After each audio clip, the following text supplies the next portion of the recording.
Est-ce que vous m'entendez? Peut-être on pourrait monter le niveau du microphone. Ça serait bien.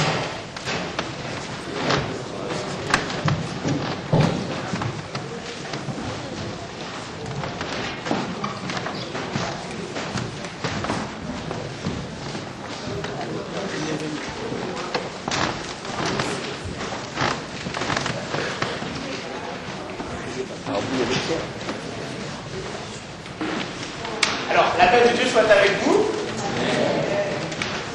Il me semble que je vais utiliser ce microphone, ça va être un peu mieux pour ma voix. Alors, c'est la quatrième et la dernière session de l'école de prière. Et bienvenue à ceux qui nous joignent pour la première fois. Par la grâce de Dieu, peut-être dans le futur, on continuera, on reprendra l'école de prière. La semaine dernière, on a vu des choses assez intéressantes. Vous vous rappelez que la semaine dernière, nous avons terminé la deuxième partie de l'école de prière. La semaine dernière, nous avons vu... Alors, je vais refeuilleter tout ça. Oui, c'est ça.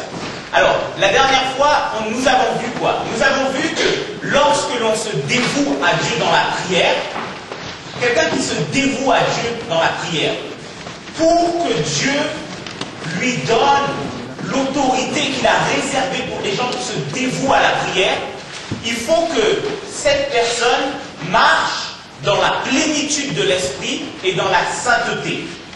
Vous en rappelez les deux conditions essentielles pour l'autorité dans la prière, c'est 1, la plénitude de l'esprit, 2, la sainteté.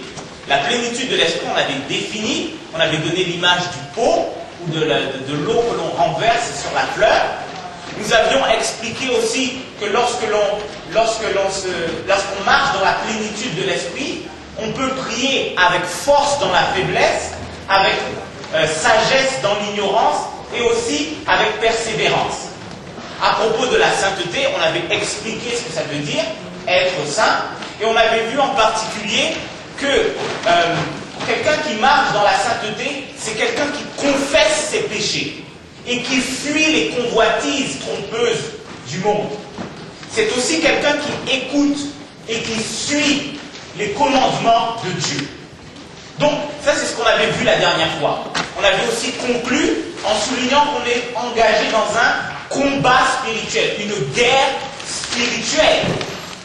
Et que Dieu a réservé pour nous à cet effet des armes spirituelles que nous trouvons dans Éphésiens, entre autres dans Éphésiens au chapitre 6. Et puis, nous avons vu que la prière est une arme spirituelle et que la prière permet d'utiliser avec puissance les autres armes spirituelles. Alors, c'est sur cela que l'on s'était laissé la dernière fois. Aujourd'hui, nous allons voir vraiment quelque chose de très spécial. On va en quelque sorte résumer tout ce qu'on a vu auparavant et essayer de le traduire d'une manière concrète et de l'appliquer dans notre vie de tous les jours. Nous allons examiner aujourd'hui le Notre Père. Et nous allons en tirer des conséquences au niveau, et des applications au niveau personnel et au niveau communautaire.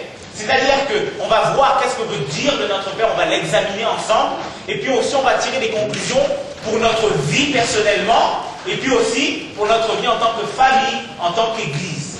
D'accord? Alors on va commencer donc par lire le Notre Père. Je vous invite à ouvrir donc vos Bibles, Matthieu chapitre 6, versets 9 à 13. Je vais me permettre même de le lire. Matthieu chapitre 6, à une main, ça va passer.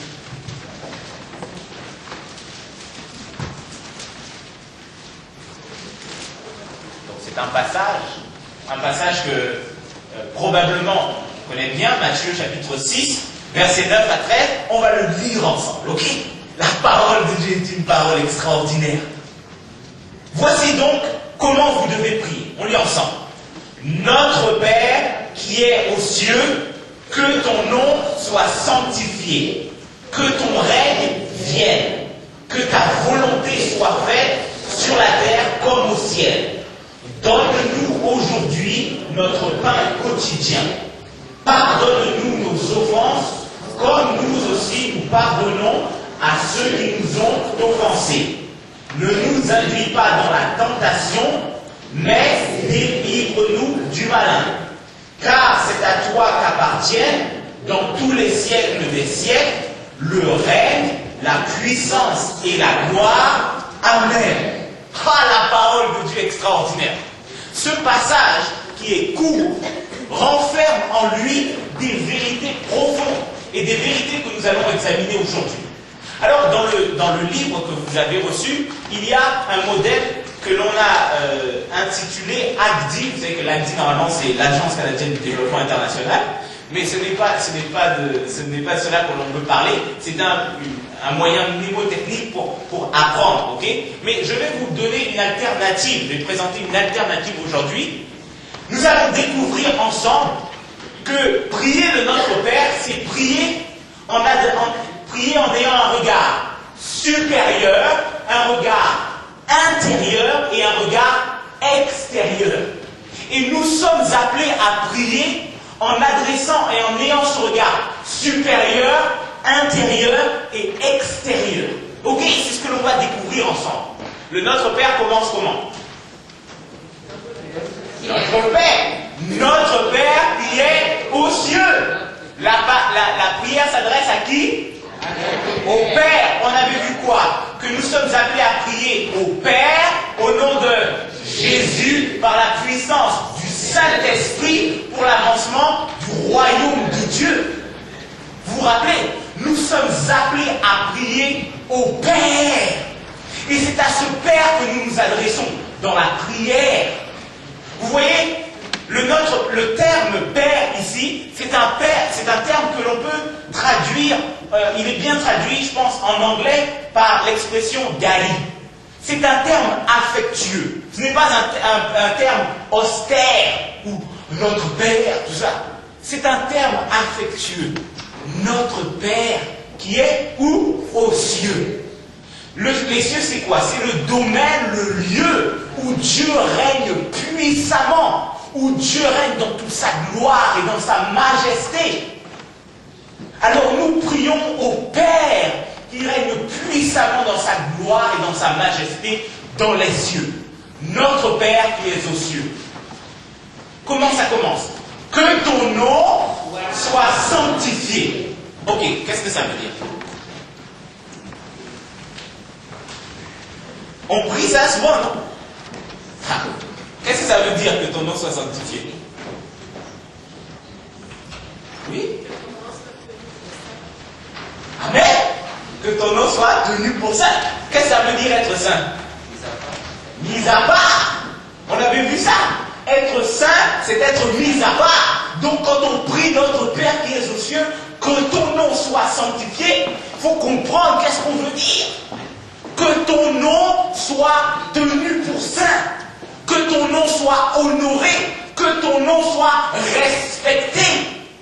Lorsque l'on voit Dieu, que l'on considère l'honneur qui lui revient, le respect qui lui est dû. Maintenant, pourquoi il dit que ton nom soit sanctifié? Pourquoi il dit que ton nom? Oui? Oui? Amen! J'aime ça. Son nom représente sa nature. Les noms de Dieu, vous savez, dans la Bible, comme dans beaucoup de cultures, le nom est un reflet du caractère de la personne. Par exemple, enfin, ou du moins de ce qu'on souhaite être le caractère de la personne, par exemple. Par exemple, mon nom est Deos. D'accord. Je vais laisser ce truc-là.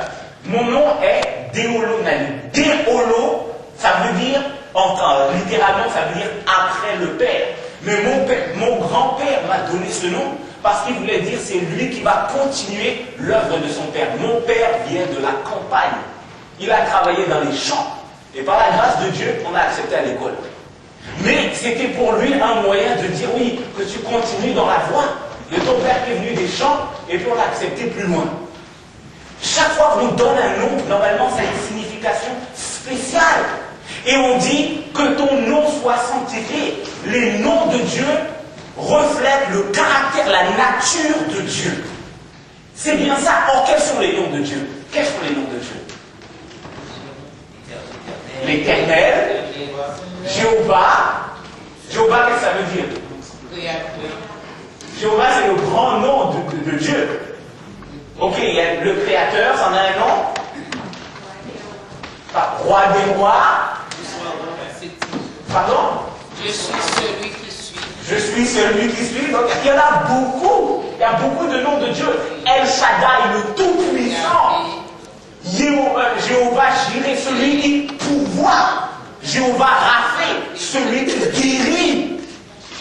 El Olam, le Dieu éternel. El Haï, il est vivant, le Dieu très haut. On a plusieurs noms de Dieu. Et ces noms retracent les caractères divins. Alors lorsque l'on s'adresse à Dieu, on vient devant le Père, dans le regard supérieur de l'adoration. C'est comme ça qu'on est appelé à venir devant Dieu, avec un cœur d'adorateur. Que ton nom soit sanctifié. Et vous remarquerez que cet aspect de l'adoration est vraiment présent dans le Notre Père, qui est notre modèle. À la fin, qu'est-ce qu'il est dit? Car c'est à toi qu'appartiennent quoi? Le règne, la puissance et la gloire. Remarquez que c'est à toi qu'appartiennent au siècle des siècles. Lorsque l'on prie, souvent on dit, c'est à toi qu'appartiennent le règne, la puissance et la gloire au siècle des siècles. Mais dans le modèle biblique, il y a les siècles des siècles qui viennent avant. Ça ne veut pas dire que lorsqu'on le met après, là, c'est plus biblique, là, c'est pas ce que je veux dire. Mais ce que la parole de Dieu est écrite, j'aimerais juste souligner cela, ça vient avant. Alors, c'est à toi qu'appartient le règne. Le terme règne, dans son sens premier, ça désigne le droit de commander. Nous nous adressons au Dieu qui commande toutes choses. Il a le droit, l'autorité de commander. Ce n'est pas devant un petit Dieu que l'on s'avance, mais devant celui qui a le droit de commander. Mais non seulement le règne, la puissance, pas seulement le droit de commander, mais la capacité d'agir, la capacité d'exercer les miracles, entre autres, que nous sommes appelés à lui demander. Que sa volonté soit faite. Le règne, la puissance et quoi? La gloire. Qu'est-ce que c'est que la gloire? La majesté, la hauteur, l'éminence de Dieu. On s'approche devant le Dieu 3 fois saint. Saint est l'Éternel des armées. Dans ce, nous sommes appelés à nous approcher de Dieu avec le regard supérieur. Nous sommes appelés à nous approcher de Dieu avec adoration. Et on peut se servir des noms de Dieu pour adorer. Ça veut dire quoi? Ça veut dire que nous, vous et moi, dans notre vie personnelle, on apprend à comprendre et à dire à Dieu qu'est-ce qu'il est pour nous. Qu'est-ce qu'il est pour nous? Est-ce qu'il a été ton sauveur? Est-ce qu'il a été... Comment il est ton Seigneur? En quoi il a été ton Seigneur? Qu'est-ce qu'il a fait pour toi? Qu'est-ce qu'il représente pour toi? C'est ce que nous sommes appelés à dire à Dieu. Venir avec un cœur d'adorateur. Deuxièmement, il y a le regard intérieur. Donc pas seulement le regard supérieur, mais le regard intérieur. Voyons ce que la parole de Dieu nous dit. Donne-nous en ce jour ou aujourd'hui notre pain quotidien. Donne-nous aujourd'hui notre pain quotidien. Le pain. Bon, le pain, on sait tout ce que c'est, la lait. Le pain était, on peut le souligner, l'alimentation de base des gens qui étaient là. Ça veut dire que ce n'est pas un repas avant tout extraordinaire, etc. Mais c'est l'alimentation de base, ce qui permet à une personne de fonctionner, quoi.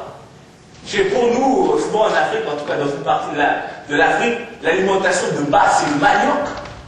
Quand tu manges ça là, tu sens que tu sens plus africain, ou je sais pas quoi. Ok, le pain pour les Juifs c'était l'alimentation de base. Lorsque nous venons, nous sommes appelés à marquer notre... Vous voyez, en contraste avec cette majesté, cette gloire, cette puissance, éminence infinie de Dieu, apparaît notre situation de besoin. On a besoin de Dieu. Et l'on marque cette dépendance à Dieu en lui demandant, donne-nous aujourd'hui notre pain quotidien. Il n'est pas dit donne-nous notre pain, mais donne-nous aujourd'hui notre pain quotidien pour marquer notre dépendance continue, régulière de Dieu. On a besoin de ce pain. Alors quelles sont les formes que peuvent prendre le pain? Il y a le pain, il y a le pain physique naturellement, n'est-ce pas? Il y a le pain que l'on mange, la nourriture physique, mais ça va plus loin que cela. Il y a la nourriture spirituelle, car l'homme ne vivra pas de pain seulement, mais de toute parole qui sort de la bouche de Dieu. L'homme, nous sommes appelés à vivre aussi de la parole de Dieu. Lorsque nous entrons dans la prière, que l'on puisse demander à Dieu de nous nourrir par sa parole, de nous permettre de comprendre, de saisir sa parole, qui est notre pain quotidien. Il y a aussi le pain de l'esprit. Si tu es, je ne sais pas, concierge, si tu vas nettoyer, etc. pendant ta semaine, tu as besoin de compréhension pour savoir comment tu vas t'organiser, comment tu vas travailler. Si tu vas, je ne sais pas, si tu vas étudier, tu as besoin de savoir, de comprendre. Tu as besoin aussi d'intelligence. Nous demandons le pain sous toutes ses formes. Physique, spirituelle, intellectuelle, peut-être d'autres choses encore, émotionnelles, et tout les être. Alors, nous avons besoin de marquer notre dépendance face à Dieu. Donne-nous aujourd'hui notre pain quotidien. Pardonne-nous nos offenses. Vous savez, le mot offense, là, c'est un mot qui signifie qu'il y a deux sens dans le texte originel. Il y a le sens de offense, mais il y a aussi le sens de dette. Est-ce qu'il y a quelqu'un qui peut nous expliquer ou tirer des conclusions de cela? Offense et dette. Pourquoi avoir choisi ce mot? Pourquoi Jésus-Christ peut-être aurait choisi ce mot? Vous voyez, une offense, c'est une offense avant tout envers Dieu. Et nous sommes appelés à lui donner le respect, à lui donner l'obéissance, parce qu'il nous aime, il nous instruit, il nous garde, il nous soutient, il nous a créés. Merci. Mais nous sommes appelés à lui donner le respect et l'obéissance. Alors lorsque l'on offense, soit lui ou soit d'autres personnes, c'est des dettes qu'on vient de s'amasser. Parce qu'on lui doit ça et on ne lui donne pas ça. Alors ça devient une dette. Une dette. Il faut bien comprendre ça. Nous sommes dans un besoin infini de Dieu. Et quand on n'obéit pas à sa parole, on vient en dette, endetté de lui. Voilà pourquoi on a besoin de son pardon. Pardonne-nous nos offenses. Donne-nous le pardon, s'il te plaît, papa. Et si, en tout cas, à moins que tu ne sois pas régénéré, on a besoin du pardon de Dieu. Et même si tu n'as pas encore connu le miracle de la nouvelle naissance, même si Dieu ne t'a pas encore touché et fait comprendre que tu as infiniment besoin de lui, notre conscience à tous nous rend témoignage de ce que l'on a besoin de Dieu et de ce que on n'arrive pas à vivre à ses standards, au niveau de ses standards. Pardonne-nous nos offenses, que ce soit les offenses faites envers nos parents, les membres de nos familles, envers nos enfants, que ce soit les offenses faites envers nos patrons ou les gens qui sont dans notre lieu de travail, ou envers Dieu directement. On a besoin de demander pardon. Le regard supérieur, oui, mais aussi le regard intérieur. Ne nous induis pas dans la tentation. Ne nous induis pas dans la tentation. La tentation, qu'est-ce que c'est? Qu'est-ce que c'est la tentation? Porte à péché. C'est un penchant vers le péché. La tentation, c'est comme quelqu'un nous tire ou nous pousse vers le péché. nous avons besoin de demander aussi à Dieu. Ne nous induis pas dans la tentation. Nous savons que Dieu ne tente personne en lui-même. Il ne pêche personne et il ne va pas tenter une autre personne. Lisez chaque chapitre 1, vous allez voir. Mais nous demandons que Dieu nous conduise. Ne nous induis pas dans la tentation, mais Seigneur, délivre-nous du malin. Que tu puisses nous enlever de tout ce que le mal ou le malin essaie de nous prendre. Que tu puisses nous délivrer des péchés qui nous enveloppent si facilement. Des péchés dans l'esprit, des péchés dans les attitudes, des péchés dans les habitudes. Ne nous induis pas dans la tentation, mais Seigneur, délivre-nous du malin. Le malin qui?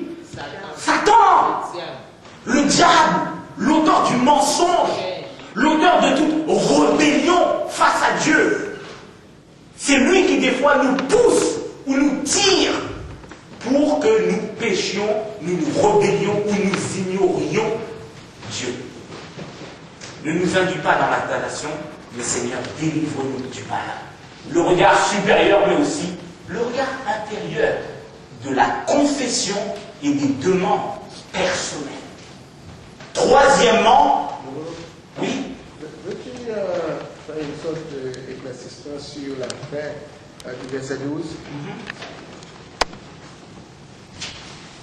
Alors, je vais lire donc le verset 12.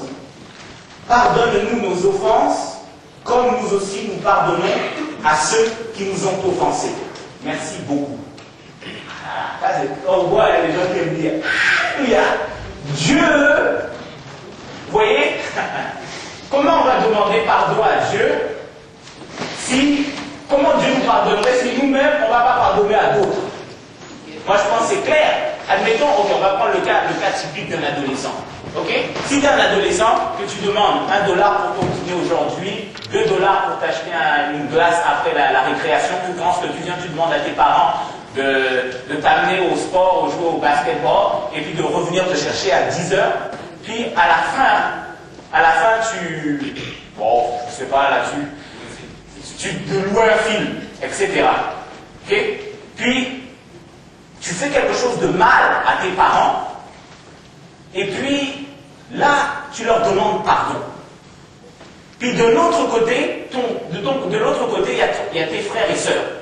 Tes frères et sœurs qui t'embêtent, etc.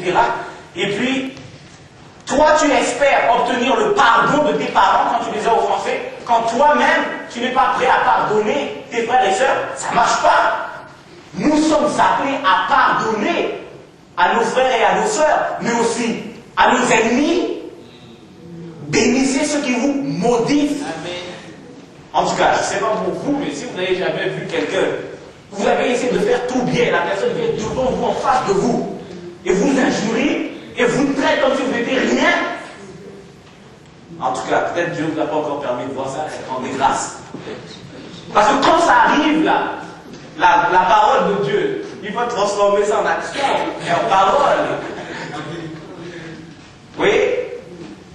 Nous sommes appelés, merci beaucoup, à demander pardon à ceux qui nous offensent. Si aussi on espère obtenir le pardon de Dieu. Ça, merci beaucoup de nous avoir permis de souligner ça. Est-ce que ça a un peu répondu à la question? Merci beaucoup. Posons vraiment des questions, c'est bon. Oui? Tu sais, j'ai toujours réfléchi et lorsque je me suis rendu compte toutes les fautes que j'ai commises face à Dieu, tous les péchés que j'ai faits, et Dieu m'a pardonné. Lorsque tu es rentré en toi-même et tu vois toutes ces choses-là, là tu es capable de pardonner. Parce que si Dieu est capable de me pardonner chaque jour, chaque minute, chaque seconde, toutes les choses que j'ai faites, combien de fois quelqu'un me fait quelque chose que moi, que je ne peux pas pardonner? Combien de fois que cela arrive dans une journée que quelqu'un va t'offenser? Et nous, on offense Dieu tout le temps. On doit toujours aller au-devant de lui pour demander pardon. Lorsqu'on réalise là, le gros poids du péché là, que Dieu a enlevé sur nos épaules, il serait plus facile pour nous de pardonner quelqu'un qui nous fait quelque chose des fois, même si ça nous blesse. Mais aller dans la prière et demander à Dieu la grâce de pouvoir pardonner à cette personne et d'avoir le cœur libre pour pouvoir approcher de Dieu, parce que la parole de Dieu dit, si tu ne pardonnes pas aux hommes leurs offenses, notre Père Céleste ne nous pardonnera pas du tout. Cela veut dire, si on ne peut pas pardonner, on n'a même pas besoin d'aller demander pardon à Dieu, parce que Dieu ne va pas nous pardonner. C'est ça. On est même, quand on n'est pas prêt à pardonner au Dieu, en tout cas, on ne peut pas attendre certainement le pardon de Dieu. Et nous sommes appelés à pardonner. Ok? Donc, vraiment, merci pour ces commentaires. Ça nous montre vraiment que, ok, le regard supérieur de l'adoration, venir avec un cœur d'adorateur. Check your heart. Regardons vraiment à l'intérieur aussi. Ne nous cachons pas les choses. Il y a des moments où on vit vraiment dans une communion intense avec Dieu et on va venir avec lui d'une manière à l'aise dans le regard supérieur de l'adoration. Mais il y a d'autres moments où on sait qu'on a marché, on a péché contre Dieu. Et on va venir certainement avec le regard du respect de Dieu, mais on va passer rapidement au regard intérieur et demander pardon pour nos péchés. Et ensuite continuer dans l'adoration. Parce que la communion sera rétablie avec Dieu. Le troisième regard et le troisième aspect, lorsque l'on s'adresse à Dieu, c'est non seulement donc le regard supérieur, le regard intérieur, mais vraiment aussi le regard extérieur. Ok? Et on va revenir un peu au début du Notre Père. Que ton nom soit sanctifié, que ton règne vienne et que ta volonté soit faite. Que ton règne vienne. Qu'est-ce que ça veut bien dire? Oui. Et bien que tout ce que Dieu veut faire puisse le faire à travers nous. C'est vrai, mais c'est bien. Donc que la volonté de Dieu soit faite. Merci beaucoup. Qu'est-ce que ça veut bien dire? Oui. Souvent, le monde dit, quand il dit de le Seigneur, on parle que ta volonté soit. Mais quand on a des épreuves, on oublie toujours si c'est la volonté de Dieu. Parce que la façon dont on parle, la façon dont on pense, des fois on pense que c'est la faute de quelqu'un d'autre, et puis c'était la volonté de Dieu. Mais c'est toujours bon de dire que ta volonté soit faite, mais le monde a de la difficulté à accepter la volonté de Dieu. Amen. Là, vraiment, la sœur nous souligne que la volonté de Dieu, ça ne veut pas dire des choses faciles. Ça ne veut pas dire des choses qui sont, on peut dire, plaisantes. Ça veut dire aussi des choses dures. Parce que c'est aussi à travers les tribulations que nous devons rentrer dans le royaume de Dieu.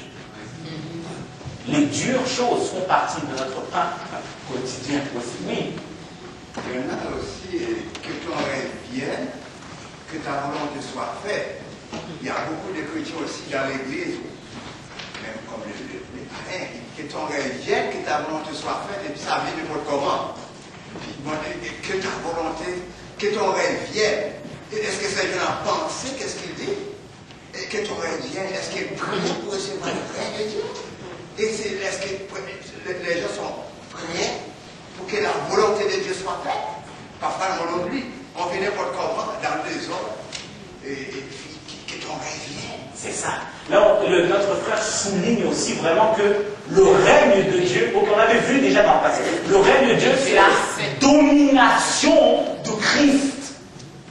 C'est la domination de Dieu et la domination de Christ. Où ça, entre autres, dans nos vies. C'est ce que le frère souligne. Il faut que dans les détails de nos vies, dans toutes les dimensions de nos vies, nos pensées, nos attitudes, nos actions, nos études, nos paroles, que Dieu domine. Que Dieu domine. Que ton règne vienne. Que le règne, que Dieu domine non seulement dans nos vies, mais aussi dans nos familles. Le regard extérieur, c'est pas seulement que Dieu domine dans nos cœurs, mais que Dieu domine dans nos familles, dans nos relations avec les frères et sœurs, dans nos relations avec nos parents, les relations avec les enfants. Le premier champ de mission, c'est la famille. Ensuite, l'école ou les amitiés, ou le travail. Ensuite, l'endroit où on sert dans l'église, dans notre communauté. Et aussi dans le monde. Que Dieu, que Christ domine vraiment, comme il est appelé à le faire. Vous savez que viendra le temps où tout genou fléchira et toute langue confessera que Christ est Seigneur à la gloire de Dieu le Père. Il viendra ce temps, mais nous prions déjà dans notre vie que nous voyons Dieu établir son royaume, que les cœurs brisés, que les cœurs qui sont abattus soient reformés, que les gens qui sont durs soient détruits aussi par Dieu pour être reformés, que Christ règne et que sa volonté soit faite. Sa volonté est parfaite et bonne. Quelqu'un qui a vécu des choses dures sait que ses paroles ont une grande profondeur. On ne parle pas des choses qui sont faciles, mais sa volonté est parfaite et bonne.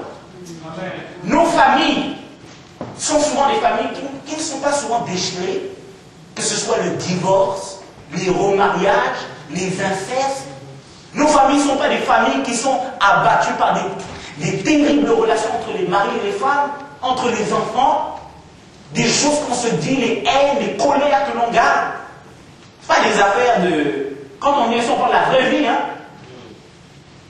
Que son règne vienne et que sa volonté parfaite soit faite.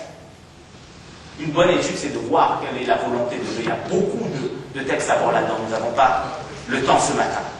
Donc vraiment, nous avons vu que nous sommes appelés à nous approcher de Dieu avec un regard supérieur, intérieur et extérieur. L'adoration, la confession des péchés et les demandes personnelles et aussi l'intercession, le regard extérieur. Maintenant, nous allons donc passer brièvement à des applications, des exemples pratiques de choses que l'on peut viser dans la guerre spirituelle. Ok? Alors, on va passer assez rapidement par exemple, pourquoi on peut prier? Nous savons, nous voulons que le royaume de Dieu s'établisse. Mais là, on peut se donner des objectifs spécifiques. Là, on ne parle même pas seulement dans nos familles, mais aussi dans notre communauté. Exaltation merveilleuse de Christ durant les moments communautaires. On peut prier que lorsque le peuple de Dieu se rassemble, que Christ soit élevé, qu'il soit loué, qu'il soit magnifié, et que tout le monde confesse que Jésus-Christ est Seigneur, qu'il puisse régner, que les mensonges soient abattus, qu'il puisse régner, que la colère soit détruite, qu'il puisse régner complètement, que les gens soient renouvelés, remplis, dynamisés. Nous sommes appelés à prier. Et prions dans nos familles, prions ensemble pour que Dieu soit exalté, que Christ soit exalté dans les moments communautaires. Que de nouvelles personnes se donnent à Christ. On a vu beaucoup d'exemples de ça dans l'école de prière. Que de nouvelles personnes se donnent à Christ. Ça, c'est clair. Mais les gens ne peuvent pas se donner à Christ si nous-mêmes on ne parle pas. Il faut bien qu'on établisse ça. Tu ne peux pas prier que Dieu, il y a plein de gens qui viennent à Christ et puis toi-même tu restes et puis tu ne fais rien. Ok, c'est bien clair. Nous devons témoigner, mais aussi arroser notre témoignage par la prière. Sanctification profonde de Christ et guérison des relations au sein des couples et des familles. Vous vous rappelez l'histoire de Ananias et Saphira. Quand il y a une espèce de mensonge, une conjuration qui veut se faire, Dieu agit et présente son jugement. Que Dieu guérisse les relations que nous avons dans nos familles. Que Dieu guérisse. Destruction de chaînes sataniques dans les vies individuelles. Il n'y a pas besoin d'aller loin. Si vous êtes là, d'abord, si vous avez en dessous de 30 ans, vous êtes dans les grandes statistiques, vous savez que le taux de pornographie est extrêmement élevé, que ce soit des vidéos, que ce soit l'Internet. Si vous êtes jeune, vous savez et même si vous êtes moins jeune, dans l'état actuel de notre société, en tout cas au Canada ici, les situations d'adultère, les situations de fornication sont tellement communes, acceptées, que Dieu a besoin de nous guérir de Satan qui agit même à travers nous, souvent. En tout cas, à travers les gens qui sont autour de nous. Nous avons besoin que Dieu nous délivre, que ce soit les problèmes d'alcool dans nos familles, que ce soit les problèmes de violence dans nos familles, que ce soit les problèmes d'adultère, que ce soit des problèmes vraiment de pardon, que l'on a de manque de pardon. Dieu a besoin de nous guérir quand Satan essaie de tirer, avoir les mains prises sur nous. Là, on ne parle pas avant tout des gens qui sont au dehors de nous, mais même des fois des gens qui sont dans l'église. Vision et direction de congrégation, que des gens, d'abord que Dieu révèle pleinement sa volonté pour l'église évangélique baptiste d'Ottawa, pour le ministère, pour l'œuvre que Dieu est appelé à mener autour ici. Et qu'il y ait des leaders, des personnes qui sont formées et disponibles. Et si on n'a pas assez, qu'il y a d'autres personnes qui viennent et que l'œuvre de Dieu puisse continuer. Amen. Nous sommes appelés à prier aussi pour les gens qui vont venir. Déblocage de fonds pour l'avancement du royaume de Dieu. Bon, alors là, donc, il y a des exemples dans la parole de Dieu. Nous savons que l'œuvre de Dieu s'opère. Mais c'est un miracle. Et donc, un des miracles particuliers, c'est que les fonds soient disponibles. Si on a besoin de rejoindre des gens et de faire une activité d'évangélisation, souvent, il y a besoin d'argent. Souvent, c'est pas toujours. Mais admettons que toute l'Église vraiment évangélise personnellement. Il va y avoir déjà des grands fruits qui vont venir, par la grâce de Dieu, naturellement. Mais il y a des moments, il y a des efforts communs. Et à ces moments, on a besoin de ressources. Que Dieu ouvre les écluses des cieux pour envoyer les fonds et que son royaume s'établisse et que son œuvre se fasse. Vous voyez, il y a beaucoup d'applications de choses spécifiques que nous pouvons relever personnellement et au niveau communautaire. Nous allons terminer par les choses suivantes. Maintenant, je vais parler cœur à cœur. La parole de Dieu a été prêchée pendant le mois qui est venu. Maintenant, j'aimerais adresser des appels spécifiques de la part de Dieu. Et je vais parler cœur à cœur. Le premier appel, c'est un appel, si tu es là aujourd'hui, puis vraiment, honnêtement, tu veux progresser dans ta vie de prière. Mais que vraiment, devant Dieu, tu sais que tu as des grosses difficultés. Honnêtement, ça ne marche pas dans ta vie de prière. Peut-être que tu vis des choses comme moi, j'ai déjà vécu. Tu pries 30 minutes au total par semaine. Et ça inclut le temps à l'église. Peut-être que ça semble très beau tout ce dont on parle, mais vraiment tu as des défis en ce moment dans ta vie de prière. Dieu t'appelle à te donner à lui dans la prière. C'est un appel spécifique pour que tu repartes à zéro. C'est un appel spécifique pour que tu te fixes dès aujourd'hui. C'est pas moi qui vais fixer des objectifs. Que tu te fixes dès aujourd'hui un objectif particulier. Peut-être ça va être 15 minutes par jour.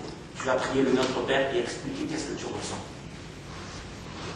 Peut-être ça va être 30 minutes, je ne sais pas.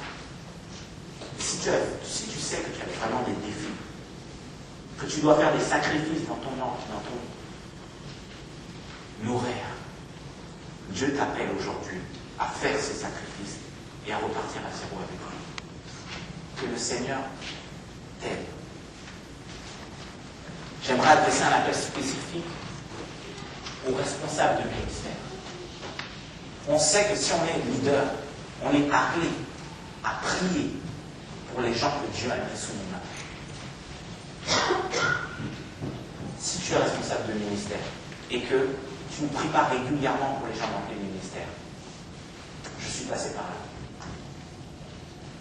Le Seigneur t'adresse un appel spécifique aujourd'hui pour que tu fasses la même, tu t'organises, peut-être faire la liste des gens qui sont dans tes ministères et que tu pries peut-être un jour par semaine pour eux.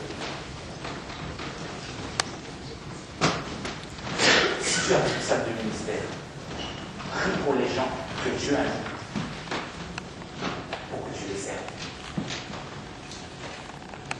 J'aimerais adresser un appel spécifique aussi aux chefs de famille. Si tu es chef de famille, que tu as soit une femme, peut-être des enfants, tu es berger, tu es pasteur de ta famille. Ta responsabilité, c'est de représenter Dieu pour ta famille. Et Christ priait pour ses disciples.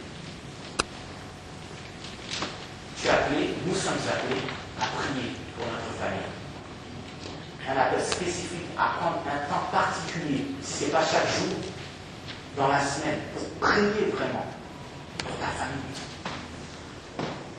J'aimerais adresser un appel spécifique aux jeunes demoiselles et aux mères. Il est bien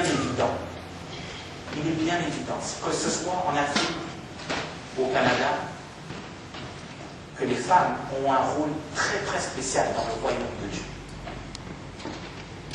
Quand on regarde les personnes âgées, on voit beaucoup de femmes en prière. Regarde les grandes missionnaires.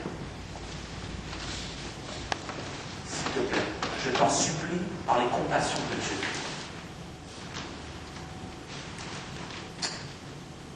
Ne retiens pas le don de persévérance que Dieu t'a donné. Toutes les femmes ne sont pas disciplinées. Beaucoup de femmes ont de la persévérance.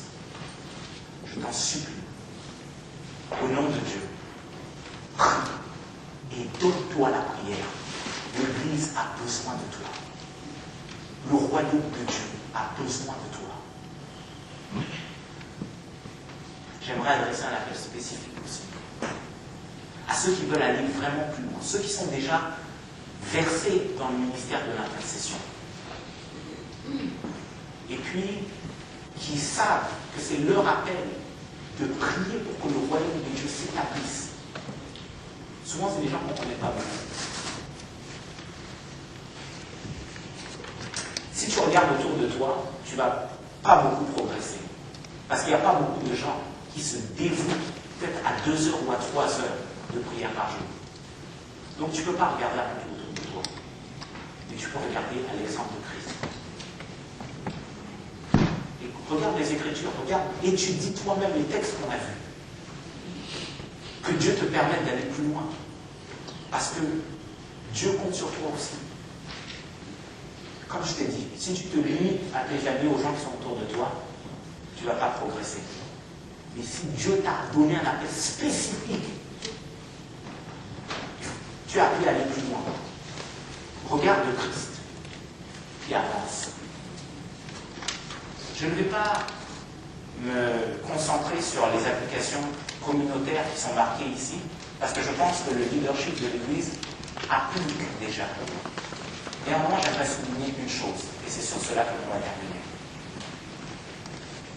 Vous savez que depuis quelque temps, je sers dans un ministère de collaboration interdénominationnelle entre les églises de la région au niveau de l'intercession. L'Église évangélique baptiste d'Ottawa a pris, par la grâce de Dieu, sa place, la place qui lui est due au niveau du ministère local. C'est bien évident. Mais il me semble que l'Église évangélique baptiste d'Ottawa n'a pas encore pris la place qui lui revient au niveau régional. Vous voyez, les intercesseurs de plusieurs églises se rassemblent régulièrement, une fois par mois, une soirée par mois, pour se concentrer pour l'œuvre de Dieu dans la région. J'aimerais adresser cet appel et je vous invite vraiment à l'examiner profondément. Est-ce que vous êtes prêts à mettre à part 2 heures, une fois par mois, pour vous joindre à tous les autres chrétiens en ce moment qui se rassemblent et qui ont besoin de vous? C'est une application, un encouragement que j'aimerais adresser à cette Église, qui, je sais vraiment, ouvre son cœur à Dieu. C'est de prendre aussi la place qui lui revient au niveau régional. Je vais traduire les choses d'une manière très concrète. J'ai ici l'énoncé de vision de Citywide Worship and Prayer, et j'ai ici des documents qui expliquent qu'est-ce que c'est. Ce n'est pas mon rôle de venir vous encourager sur toute chose, quoique j'ai un grand plaisir à le faire.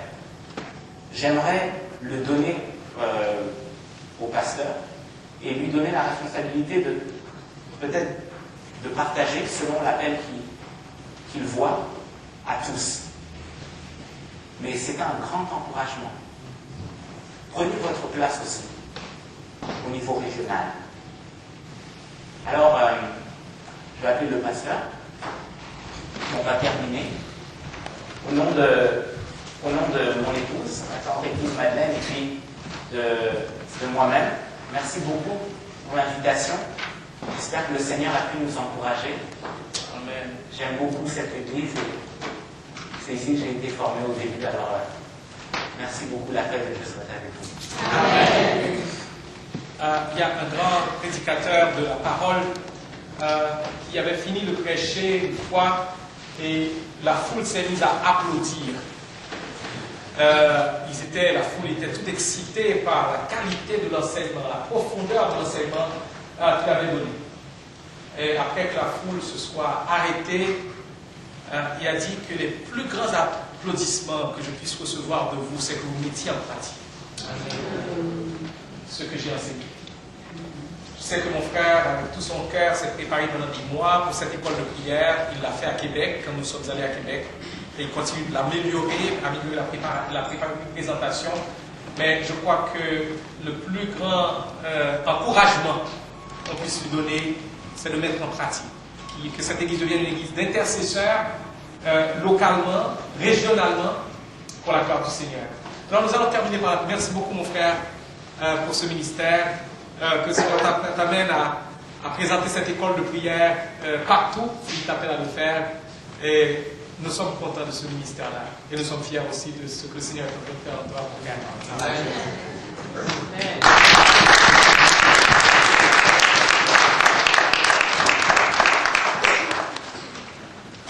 Je suis très fier de ce jeune homme. Nous devons prier pour lui, pour que le Seigneur le maintienne.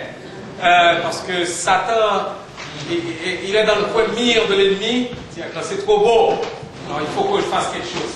Mais le Seigneur va déployer ses corps dans le dos de vous deux pour sa gloire, pour le ministère. Alors je ferai des photocopies et distribuerai ça à l'église. Alors Praise and Worship, c'est le dernier samedi de chaque mois. Donc ça va être au Metropolitan Bible Church et nous vous encourageons à y aller. Nous allons terminer par la prière. On peut se mettre debout s'il vous plaît pour...